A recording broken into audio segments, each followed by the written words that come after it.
All right, you guys, before we get into today's episode of the pod, you guys have to subscribe because I'm looking at you and you are not subscribed to the channel yet.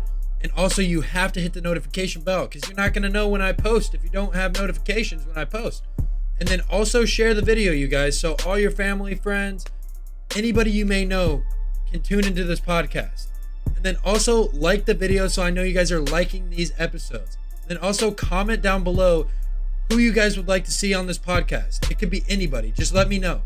And then also follow my social medias. I'm going to pop them on the screen so you guys can stay up to date with everything to do with this podcast. And then also check out the Spotify version as well. It's going to be in the description. So click that link if you want to listen to the Spotify version. And then also the take.sport.blog. I am a sports writer. So go ahead and check out those articles. If you guys do not click that link, you guys are going to be missing out on some of the best articles you'll ever read. So make sure to go click that link below. But let's go ahead and get into this pod, you guys. What's going on, ladies and gentlemen? Welcome to yet another episode of the Take Podcast. I am your host, the Jackson Burleson, of course. And in today's episode, I'm going to be talking about the Los Angeles Lakers. Now, they, I think, can revive their season and turn this thing around. They are sitting outside the play-in right now, but they're only 3.5 games back of the 6th seed in the Western Conference. And the trades they made in the trade deadline are very significant to what they're trying to do, which is win a championship. And I think they made the right moves to at least get close to that goal. I think D'Angelo Russell was a fantastic pickup. I love his game. He can actually shoot the basketball, unlike Russell Westbrook. And he's an amazing passer as well. I mean, I was watching the Lakers last night play the Pelicans, and D'Angelo Russell was throwing some no-look lobs to AD and really kind of utilizing the pick and roll at a level that LeBron was doing. And I was just really impressed. I was like, wow. And then you see kind of D'Angelo Russell, patting his teammates on the back, encouraging them. I just see a culture change in Los Angeles. I just see a different team on the court than I did before they made all the trades at the deadline. There's a big difference between the team now and then. And, they picked up Jared Vanderbilt, who is also an elite defender. That is going to really help them in the postseason, so LeBron doesn't have to guard all the best players. That'll really take the weight off them.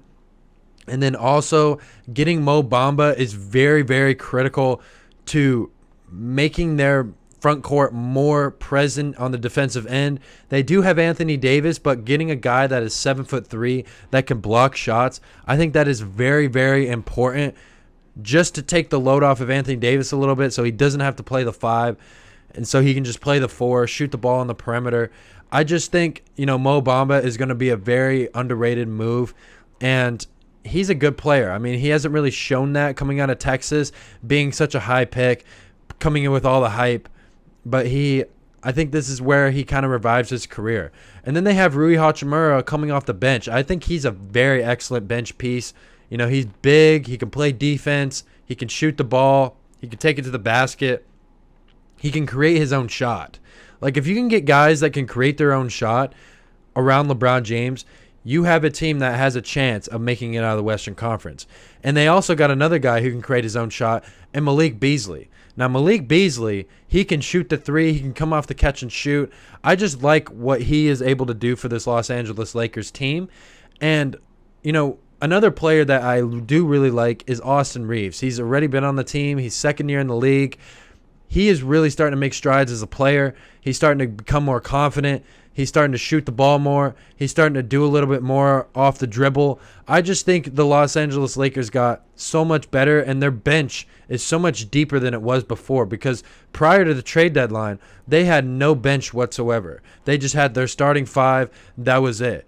They had Dennis Schroeder coming off the bench. That's about it. Now you got Dennis Schroeder and all those guys I just mentioned coming off the bench, which is fantastic because the Lakers now actually have a chance, in my opinion, to win an NBA championship with this team.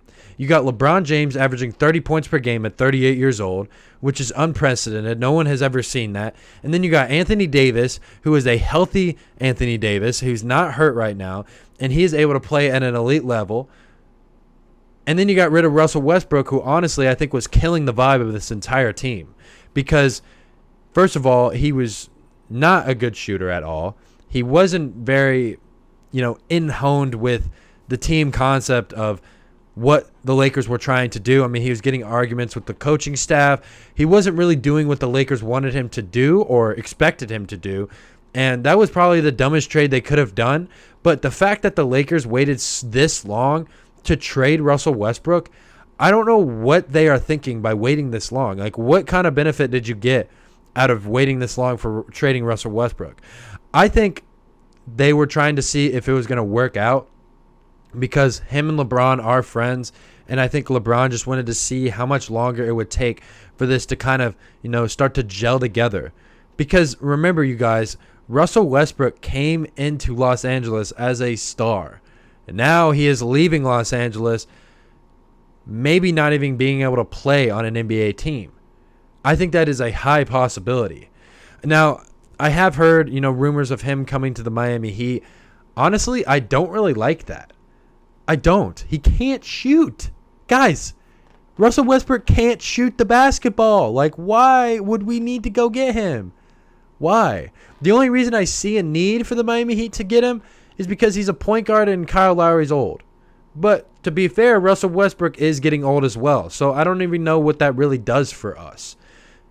But, Russell Westbrook, I think he's honestly done. I think he needs to retire. And it's so crazy how Russell Westbrook's career has went. Because he's went from, being a Hall of Famer, being compared to Oscar Robertson, and then not even being considered a Hall of Famer now. I mean, are you actually serious? Like, that's such a turn in your career. Like, ever since Russell Westbrook has left Oklahoma City, just his career hasn't been the same because, number one, he hasn't been the focal point of the offense.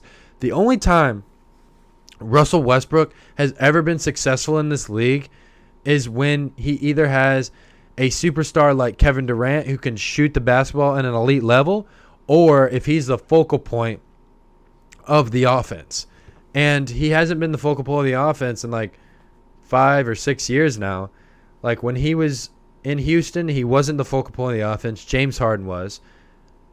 When he was in Washington, he was not the focal point of the offense. Bradley Beal was.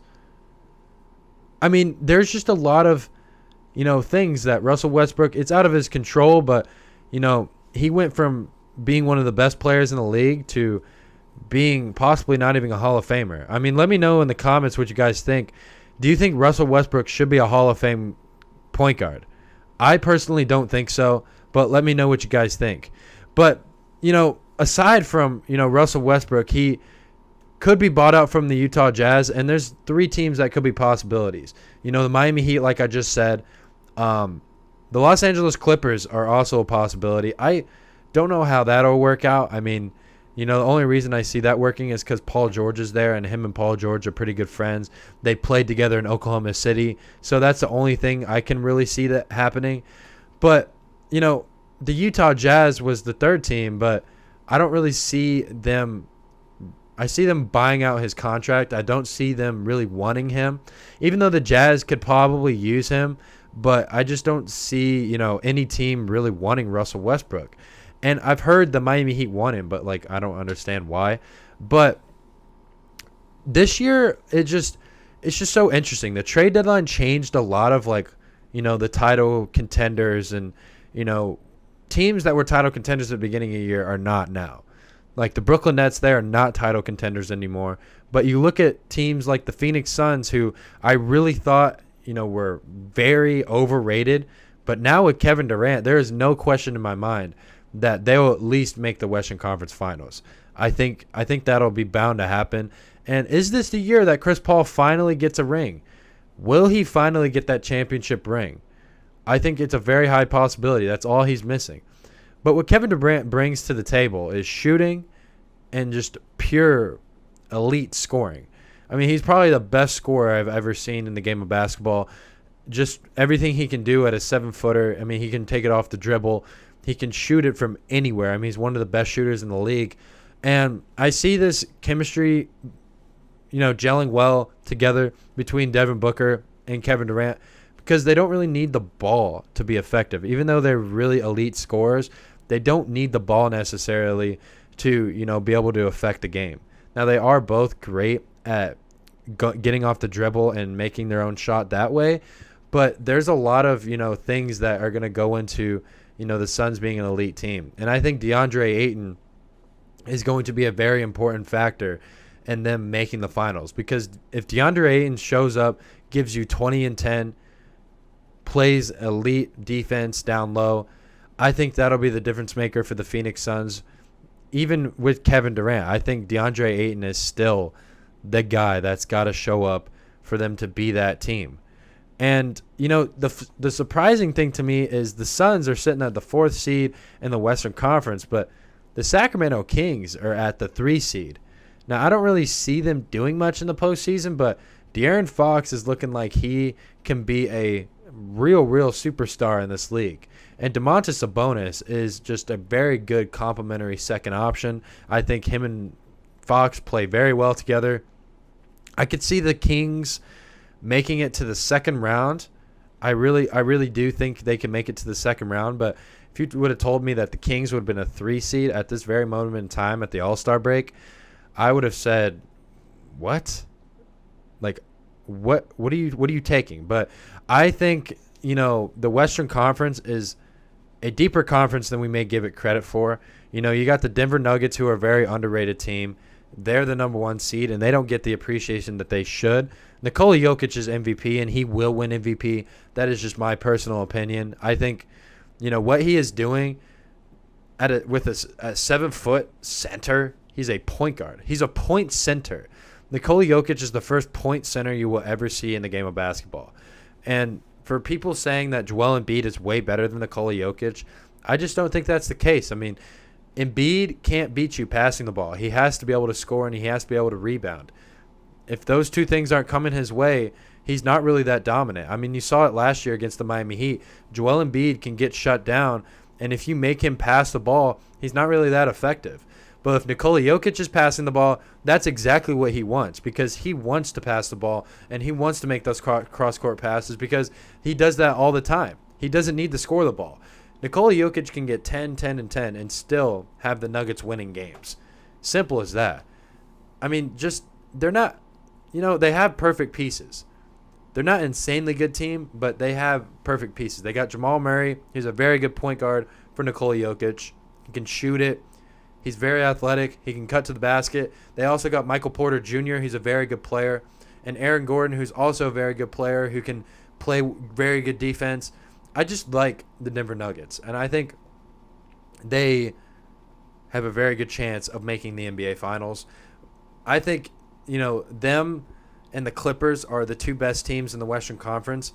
That's just my opinion, but I think the Clippers and Mavericks will be in the Western Conference. I'm going to stick with that. I think that's just going to happen. I've said this in other podcasts too, but I just want to make sure I'm clear. I'm not changing my championship prediction either with the Clippers winning in the entire thing. I think the Clippers are just a very underrated team because they've got, first of all, they picked up Eric Gordon, who I think is a very big pickup. He's a veteran. He knows how to win in this league. He's been on the Clippers before. And then you got Paul George and Kawhi Leonard, of course. I mean, those 2 guys alone have just really kind of, brought the Clippers to another level. And, you can say all you want about Kawhi Leonard, his load management, him, not being on the court all the time. I mean, I just think that he still, playoff time, he's one of the best playoff players of all time. And you still got Terrence Mann. You still got Marcus Morris. I mean, you still got Zubac, Nicholas Batum, Mason Plumlee. I mean, you still got a lot of guys that are going to come off the bench. Robert Covington, Norman Powell when he's healthy. I mean, I just really like this Clippers team. They have a lot of good pieces. I think they did lose Reggie Jackson. I think that was a very big loss for them. But, I mean, we'll see. If they can get Russell Westbrook, I think, replacing the point guard spot, I think they have a hole in the point guard spot. And I think Russell Westbrook would be a very important piece for the Clippers to add there. But I just see, a lot of potential for this Clippers team. I really do. I just think they're going to do a lot of damage this year. And the Western Conference is going to be a very interesting conference. I just don't see, some teams are better than others. I mean, the New Orleans Pelicans, when they get Zion Williamson back, there's no telling what they can do. I mean, they got Brandon Ingram and CJ McCollum alongside him. So I think they could make a run as well. And before Zion got hurt, they were number 2 in the Western Conference. Like, don't forget that. They may be sitting at number 8 right now, and they have been on quite a losing streak. I mean, they lost 10 games in a row at one point, but I think the Pelicans can turn it around, and they're very dangerous if they're in that play-in spot because they're going to have teams like the Pelicans and Suns going at it in the first round. That could be a very interesting series. And last year we saw what happened when they didn't even have Zion. The Suns went 6 games with the New Orleans Pelicans. I think that'd be a very tough series for the Phoenix Suns because Valanciunas down low. I think Valanciunas is a very important piece to them having success. I mean, he's a very good rebounding big man. He doesn't ever let up on the offensive glass. I mean, I saw them playing against the Miami Heat about a month ago, and Valanciunas is just always hustling. He's always trying to get the ball. He's very physical. I mean, I just like his game, and I think he's very important to the success that the New Orleans Pelicans will have. Now, obviously, Zion Williams is the key to all that, but if Jonas Valanciunas can rebound, that is going to change everything.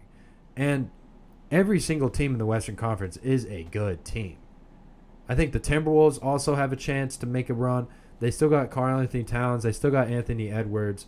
But losing D'Angelo Russell, we'll see how that kind of impacts. But I think Anthony Edwards is going to have to step up a little bit more because they don't have that scoring that they once had. They lost Malik Beasley, who was also a very important piece to their run last year, and making that series with the Memphis Grizzlies a series. I think that was a very important, thing for them. But Western Conference is going to be very interesting the way it plays out. You still got a lot of teams that aren't in the play-in, like the Portland Trailblazers, the Los Angeles Lakers. I think those 3 teams can really make an impact in the play-in. That's just my personal opinion. Then you got the Eastern Conference. The Eastern Conference, you still got the Boston Celtics, but the Milwaukee Bucks, they could possibly be the best team in the league with Giannis Antetokounmpo, Chris Middleton, Drew Holiday, who's by far the best defensive point guard in the game of basketball right now. I think what he is doing on the defensive end is honestly unprecedented. I think he could be very well Defensive Player of the Year. I think that is just my personal opinion on Drew Holiday. But I do like the Philadelphia 76ers. Now, the only problem is, Embiid can't beat you passing the ball. I said this earlier. Embiid's very easy to shut down. He's hard to stop, but if you figure out how to stop him, the Sixers don't really have anyone else besides Tyrese Maxey and James Harden. James Harden in the postseason, we saw him last year. He hasn't really been that great in the postseason as of late, so I don't really have my faith in James Harden there. Tobias Harris is kind of shaky. And Tyrese Maxey, he's a young player. I mean, I don't really know what he's going to do, to be honest. He's good. I mean, I like his game, but I just don't think, he can lead this team to the postseason if Joel Embiid isn't there producing 30-point per game numbers. I just don't see that happening. But the Cleveland Cavaliers, they played them last night, and they almost lost that game. The Cleveland Cavaliers were down by 27 points at one point and almost came back and beat the 76ers. That is one thing that I really am worried about the 76ers is because they can't hold a lead for nothing. They can't hold the lead for the life of them. Now, I don't really like Doc Rivers as a coach anyways because I saw what happened with him in Los Angeles in 2020 when he blew that 3-1 lead to the Denver Nuggets, and he couldn't get anything done with that team. So, I don't know. I think Doc Rivers is a very overrated coach. I just think the Philadelphia 76ers are going to have a second-round exit this year, and that's just what's going to happen. Just like last year. I mean, they lost to the Miami Heat, who weren't as talented as them, but they still lost. And, the Philadelphia 76ers are notorious for losing in the second round. I mean, you saw it with Ben Simmons when he was there. They lost to the Toronto Raptors. But I think the Cleveland Cavaliers can make the Eastern Conference Finals. I mean, the way Darius Garland and Donovan Mitchell play together is just outstanding. They have such good chemistry. Darius Garland, I love his game, but one guy I really love on the Cleveland Cavaliers is Evan Mobley. I think Evan Mobley is going to make a very big impact on the postseason this year. I think, his presence down low, his versatility to take the ball outside the paint, shoot that mid-range, shoot the 3 ball as well. But he's also got that length that can really deteriorate offenses from scoring the basketball. I mean, I think he's just a very good player defensively. And, they also got Jared Allen down low, who's a very good defensive player as well. Karis LeVert is also a very good player. They still got Kevin Love, who's a very good, savvy veteran who knows how to win in big games, who's been to NBA Finals multiple times.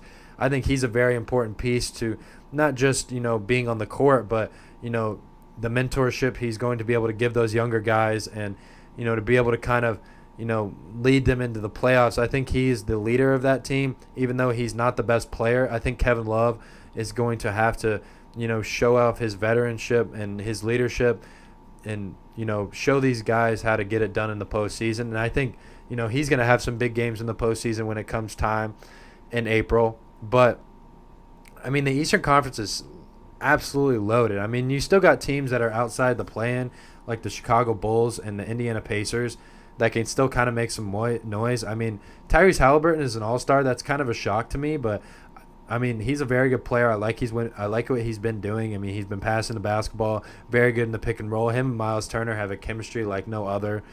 And the Pacers, they got Buddy Hield, they got Benedict Mathurin. I just see them making it to the play-in. I think they're going to be a very dangerous team come playoff time. And then the Chicago Bulls, first of all, you guys, they are underperforming so badly. I just can't believe that the Chicago Bulls are not even in the play-in at this very moment. They got Zach LaVine, they got Kobe White, they got DeMar DeRozan, they got Patrick Williams, they got Nikola Vucevic, and I don't want to hear anything about Lonzo Ball. Just because Lonzo Ball isn't healthy doesn't mean that this Bulls team should not be at least a top 5 seed in the Eastern Conference. They're underperforming so badly, and they've been doing it the past couple seasons. The Chicago Bulls honestly should have traded Zach LaVine. I don't know why they didn't trade Zach LaVine, but they should have. They very should have. Like, I don't know what is wrong with them. Like, the Eastern Conference, it's just a weird conference because, you got the Atlanta Hawks, who, by the way, how is Trae Young not an all-star? How is Trae Young not an all-star? How? How in the world is he not an all-star? But I do like the New York Knicks. Jalen Brunson, he should be an all-star.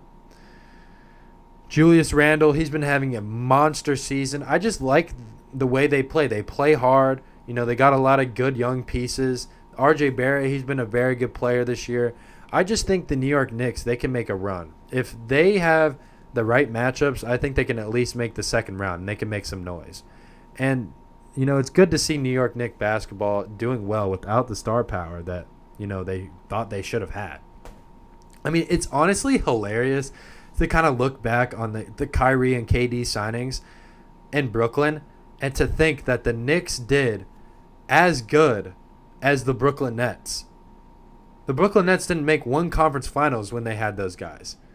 But for the New York Knicks, they didn't win one championship, and neither did the Brooklyn Nets. So honestly, for James Dolan, he looked like an idiot when he didn't sign, Kevin Durant and Kyrie, or didn't even offer them. But now looking back on it, you just think, wow, that wasn't honestly a bad trade because they still had cap space. They wouldn't have been able to go get Jalen Brunson, who's a very young player who can turn into a superstar. They wouldn't have been able to go and get Julius Randle. They wouldn't have been able to extend him.